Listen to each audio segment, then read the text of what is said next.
increase lower your score a lot. So they're always asking, is this going to hurt? Is this inquiry going to hurt my score? Is this inquiry going to hurt my score? So I want you to understand the changes that happen with inquiries. So when you apply for credit, the FICO assumes that you're going to shop around a little bit. You know, you're not going to go with the first person you get. So they have baked into the score some allowance for you to apply for more than one, with more than one lender. So if you apply, let's say for a mortgage, for example, within 30 days, then that 30 days, even if you apply for 10 different mortgages with 10 different companies, I should say, then that inquiry counts as one inquiry.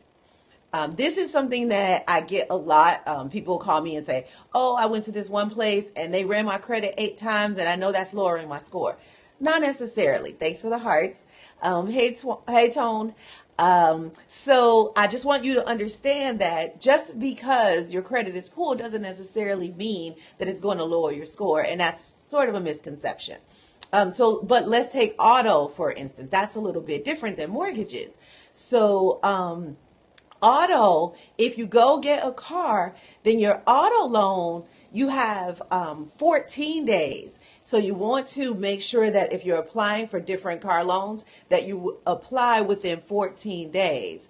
Because within those 14 days, that counts as one inquiry. So it's not lowering your score. And keep in mind that inquiries are only 10% of your score. So payment history is 35%. And length of credit is 15%, and the amount of credit you have is 30%. So inquiries are only 10%. So if you're paying your bills on time, that's the biggest portion of your score. That's 35%. That's much bigger than the inquiries, so you don't necessarily have to worry so much about inquiries. Now, of course, don't go crazy applying for credit. Oh no. You can, okay, so you apply for credit and, I'm sorry, somebody used your credit. So that's identity theft. So the first thing that you want to do is make sure that you file a police report that your credit was used, and that you didn't approve this. The second thing you want to do is maybe put a fraud alert on your credit with the credit bureaus. And the fraud alert, what that allows you to do is if somebody applies for credit, whether it's you or anybody else, you'll be able to put a phone number on your credit and they have to call you to get that approval. Now, let me say, that might mean that you can't get instant approval. So if you walk into Best Buy and decide you want to buy, some big screen TV and it costs $2,000 and you need to get instant approval for it, that won't happen. You'll have to wait a certain amount of days for it to go through their fraud department. The fraud department will call you and make sure that it is you applying for credit, and then you'll get your approval if your credit score is worthy. So, hey, thanks for joining. So I want to make sure that you understand that the fraud alert does kind of stop you from getting instant credit, but you don't necessarily need instant credit because you should be thinking about the credit that you apply for. It shouldn't be that you walk in the store and they talk you into applying for credit. Got it? So the other part of that is if you already have this on your credit, you want to dispute it. And you can do that with a company like mine. You can dispute it. 520 is considered low. That is considered poor credit. So you may want to do some work with a company like mine to raise your credit score. We do credit restoration, disputing some of those negative items, especially those inaccurate negative items. You want to get those off, as many as possible. Sometimes adding trade lines. No, it's not horrible. It's so easy to fix. Trust me, I've seen much lower. The credit scores go as low as 350. So you're nowhere near 350. So you're good. You can bounce back from that, no problem. 520 it's a great foundation for you to build off of. So what 520 says to me is that you've done some things, you just have made a few mistakes, and as soon as you get it right, you're going to be great. So that tells me that if we could add about 100 points to your score, which is very possible by making sure that the good outweigh the bad, and you do that by disputing the negative items. And I know that you probably don't know exactly how to dispute the negative items, and that's what you hire a company like mine to do for you. And listen to these, because our service, it is $499 for credit restoration. That gives you a year of service. However, if $499, if you can't afford that all in one sum, you can do $87 a month. And $87 a month, you stay in the program at least 6 months at $87 a month. And we get a lot of those negative items off. We also educate you so you don't make a lot of the same mistakes. And you get identity theft protection so you don't have to worry about somebody using your credit ever again. So I hope that helps. It's $499 for the credit restoration, and you can also do it at $87 a month if that helps. If to break those payments up. So you're welcome. That's what I'm here for. I love listening. I love answering questions. And if you know other people who have less than perfect credit, then, tell them to listen in. I'm going to do this every Wednesday at 10:30. Thank you for the hearts. And I'm also going to do it one day on the weekend. I'm trying to decide what day, if Saturday or if Sunday is best, if more people are sitting at their computers on a Sunday or on a Saturday. I know summer is coming, people are getting out, so I know you have your cell phone with you and you can just jump on, but I don't want to interrupt your flow. So I want to find the Sunday. Okay, thanks. So I'm thinking about Sunday. That'll be a great day. It's just 15 minutes. I call it the Prosperity Report. Because it's all about your prosperity. It's answering all those questions. Hi, Maya. It's answering all those questions that are going to get you to where you want to be, that are going to help you answer those burning questions, that some of them are myths, some things you just don't know. And this way you'll be able to figure out just exactly what to do in order to reach your financial goals, and not just your financial goals, but your life goals, because your financial goals associate with your life goals. Okay, that's a new one. Thank you. Because he is very successful, so I would look like that. So you want to make sure that you're reaching your goal. And a prosperity report is going to help you do that, because we're going to educate you. We're going to answer your questions. We're going to help you, keep you from making those same mistakes you've made in the past. Not to mention that what else we're going to do is we're going to help you be proactive.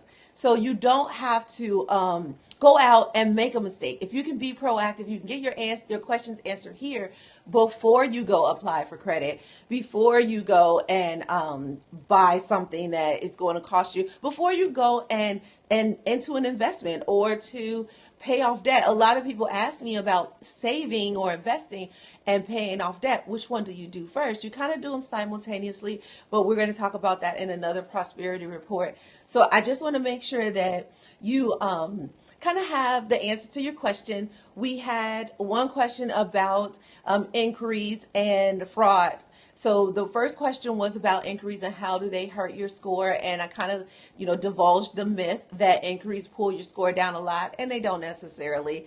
They can if you are applying for credit every single month, but if you apply for credit within a short window, then those inquiries don't hurt as much. Hello, Gun Paradise. The inquiries for an auto loan need to go within 14 days. They are one inquiry. Inquiries that come within 30 days for a mortgage, one inquiry. So when it comes to credit cards, same thing. If you do it within the month, it looks like one inquiry. But make sure that you're not applying for credit every month. Make sure that you get your credit score up first. Hey, so make sure you get your credit score up first and then apply for credit. If you want to come to a company like mine, you can. Of course, I recommend me, but there are other reputable credit restoration companies out there.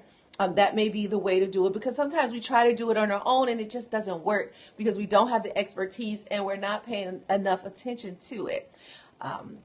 And the second question was about identity theft. We also provide identity theft protection, so that's something we can help you with. But you also want to dispute those negative items that, or those inaccurate items that came from that identity theft. And make sure that you file a police report, because that's going to be important. And if you want to put a fraud alert on your credit so that doesn't happen again, or get identity theft protection from a company like ours, that's really a good idea. So what other questions do you have? We're kind of wrapping up. This is the Prosperity Report. We're going to do this every Wednesday at 10:30 a.m. And it looks like we might be doing it on Sunday as a recap to answer more of your questions, and it just, get your week going, because Sunday is a great, day to get all inspired and ready for the week. And you want to make sure you have enough information to get your questions answered. So I'm Kanae Corder. Thanks for joining the Prosperity Report. Inbox me any questions you have, and I'll make sure I answer them here every week, Wednesday, 10:30. Oh, hold on. Is it smart to pay off my credit cards and then close the accounts? No, no, no. No, no, no. Do not close the accounts, especially if you're shopping for a house or anything. Never, never, never close your accounts. Pay them off, but do not close them. If you can keep them open, that helps your score, because length of credit is 15% of your score. So credit cards or auto loans that are older than 7 years. Now, I don't recommend having a 7-year auto loan, so I'm sorry I said that. But credit cards that are 7 years or more are going to help your score. The older they are, the more they help your score. If you close them, you are shortening your credit life, and that's going to lower your score. So never close accounts. Leave them open as long as you can. I'm so glad you asked that question. So if you also, one of the options you also have too, if you know somebody who has really good credit and they're willing to add you to a credit card that maybe, thank you, I appreciate that. So tell your friends to listen in too. If you know somebody who has a credit card that they've had for many years and they've never had any late payments, see if they'll add you to that credit card. They don't have to give you permission to use it. They don't have to hand you the credit card. They can just add you as an authorized user. It's something I do with my company as well. So if you don't know anybody, then let me know and I can help you. I can add you to trade lines, positive trade lines with more than 7 years of history. So thank you. So that you can add to your score. And authorized users used to add like 100 points. It doesn't do that so much anymore. The scoring model, FICO has changed the scoring model quite a bit since 2009. And so you'll see some difference. Hey, Dennis, good to see you. So you'll see some changes because the scoring model changed a little. So authorized users don't help as much as they used to. Now they add about 25, 50 points where they used to add 100 points. But if you know somebody who has excellent credit, they have a credit card that they don't use, that they've had for more than 7 years with a zero balance, of course, ask and see if they'll add you to it. If they don't, then call me and I'll add you to a trade line if that will help you in getting your house or your car. Now, you also have to have positive trade lines of your own. So the authorized users are just to help you boost your score a little bit so that you can get credit cards. Credit cards are probably the easiest way to build your credit. You can start with a secure credit card if you don't have any credit at all, and then move up to a normal credit card where you would pay revolving credit card.